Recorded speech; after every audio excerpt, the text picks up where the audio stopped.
¿Y lo escribiste aquí en El Salvador o fuera de El Salvador? México. Yo salí de El Salvador en 1973, en enero de 1973. La empecé a escribir en 1980. ¿Y cuántos años tenías cuando te fuiste de aquí? 13. 3. Fíjate qué curioso, no me había dado cuenta de eso. Como que el número 13 puede ser importante. ¿Por qué 13 a la novela? A mí se me ocurrió ponerle 13 porque igual le pongo 9 o igual le pongo 17, o sea, no... Número. Aquí el número 13 es de Mar Agüero. Sí, no, no del estilo como es en Estados Unidos, que hay edificios que no tienen piso 13. Pues. Sí. Aquí hay.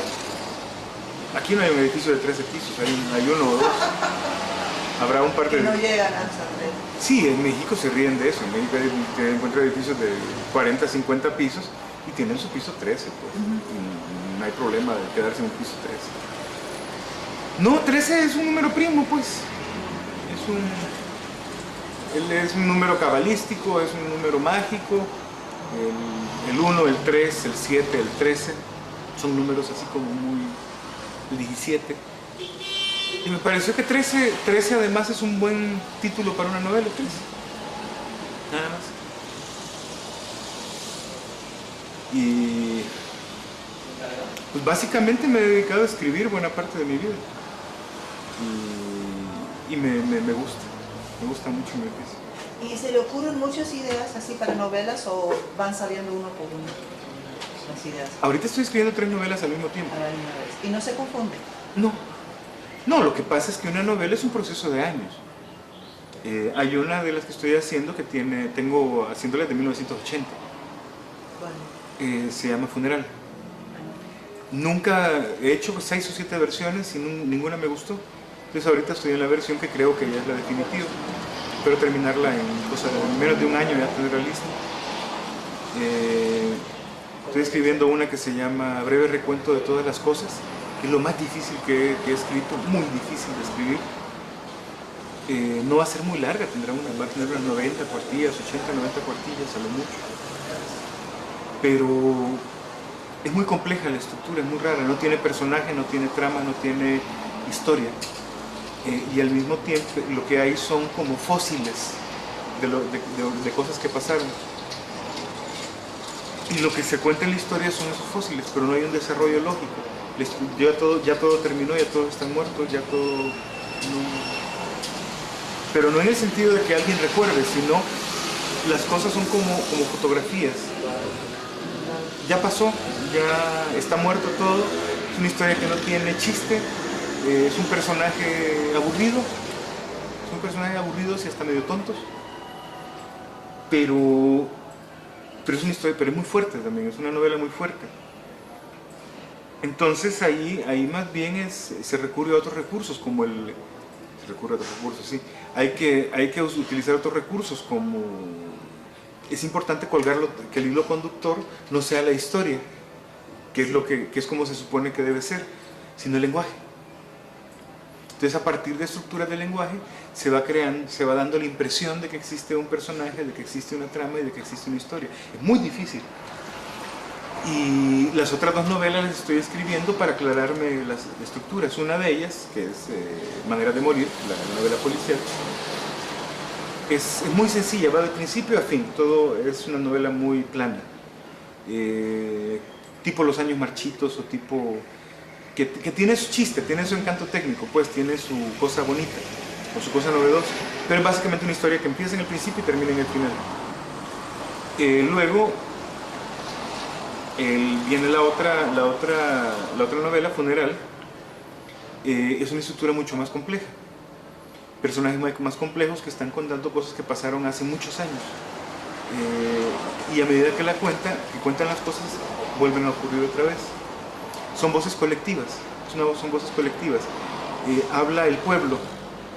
El pueblo cuenta una historia, pero no es el pueblo todo, sino un sector del pueblo, y otro sector del pueblo lo va refutando dentro del mismo párrafo. Son voces múltiples. Las mujeres del pueblo hablan, de repente los hombres, de repente los viejos, de repente uno que está metido en una casa. Es una voz múltiple. Esa es la que he estado trabajando, esas 2 he estado trabajando últimamente. Y antes trabajé una que se llama Instrucciones para vivir sin piel, Y en esa lo que estoy trabajando es estructuras de lenguaje diferentes, quizá no tan complejas como las que voy a usar, en la otra novela, pero sí estructuras de lenguaje más complejas y varias maneras de ver la historia al mismo tiempo. En Instrucciones para vivir sin piel, la historia, si la hay, dura 24 segundos. Son como 80 páginas que transcurren en 24 segundos. Y después de 24 segundos vuelve a empezar. Y los 24 segundos vuelve a empezar. Es un loop de 24 segundos.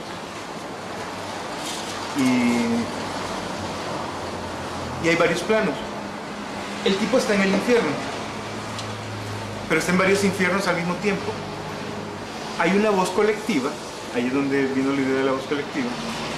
Hay una voz colectiva que lo está cuestionando, le está hablando de sí mismo, le está diciendo quién es, qué es, diseccionándolo. Al mismo tiempo, él está metido en un hotel, viendo televisión, esperando a que llegue una amante a la que ve una vez al año en la misma fecha. Entonces él renta un cuarto para él y otro para la amante. Entonces hay toda una serie de convenciones. Entonces lo que pasa, la historia empieza cuando el tipo está viendo televisión, trata de cambiar los canales, hay canales que no funcionan, se aburre, apaga la televisión, se levanta, va hacia la ventana, abre la ventana, mira para afuera, se acuerda de algo, ¡pum!, regresa otra vez. Ese es el tiempo de la historia. O sea, el tiempo real de la historia son 24 segundos. Y en esos 24 segundos pasa todo lo que ha pasado, todo lo que le ha pasado, las cosas importantes de su vida van pasando. Ahora, generalmente el énfasis en las novelas se pone en el aspecto psicológico. Lo que importa es la psicología de los personajes. Aquí yo estoy metiéndome más bien en el aspecto filosófico. O sea, no se explica a los personajes de manera psicológica, sino filosófica. Entonces su comportamiento tiene un sentido filosófico.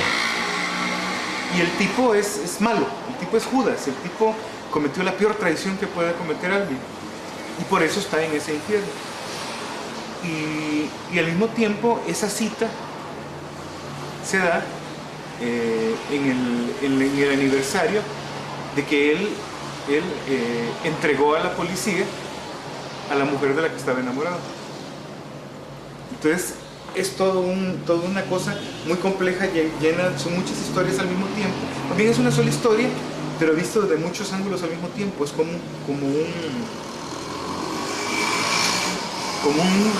poliedro, y según la arista desde la cual se vea, se va a ver diferente. Esa es un poco la idea. Y este fue un ejercicio, esa novela, para hacer la que estoy haciendo ahorita, que es mucho más compleja. Aparentemente es más sencilla. Lo que pasa es que es mucho más difícil de hacer, pero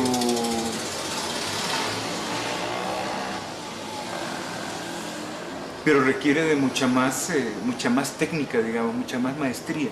La historia es muy sencilla, la historia es muy tonta. Puede contarse en 3 o 4 páginas, puede hacer un cuento con eso. Pero entonces no tiene encanto. Si hago un cuento con eso me voy a sentir frustrado. Es más bien lo mismo, ver desde diferentes puntos de vista la misma cosa. Y desde cada punto de vista se ve con una distorsión diferente. Se ve distorsionado, se ve con énfasis en ciertos aspectos.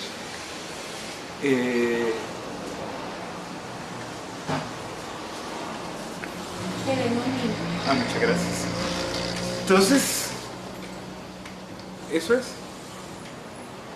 Y bueno, entonces todo eso no lo sabía cuando empecé a escribir la historia del traidor de Nunca Jamás a los 21 años. Tenía 20 en realidad cuando empecé. Y bueno, y empecé a hacer pirotecnia. Entonces por eso es una novela que no sé si me gusta. Sé que es la primera, pues. Pero sé que es una buena primera novela. Pero se ve como una primera novela. Y además no tiene nada que ver con lo que hice ahí. Es más bien fue como hacer un rompecabezas. Pero un rompecabezas es incompleto. Es poder presentar piezas que puedes colocarlas y las colocas y tienes una idea de qué es lo que ocurre. ¿Has pensado alguna vez en escribir una novela con una protagonista femenina? Una mujer. Escribí una vez, mi segunda novela, mala, pésima. Las primeras 3 novelas las quemé. La cuarta es La historia del traidor, la cuarta que escribí y esa sí se publicó y contra mi voluntad además. Rafael, muchas gracias. Ah, de muchas nadas.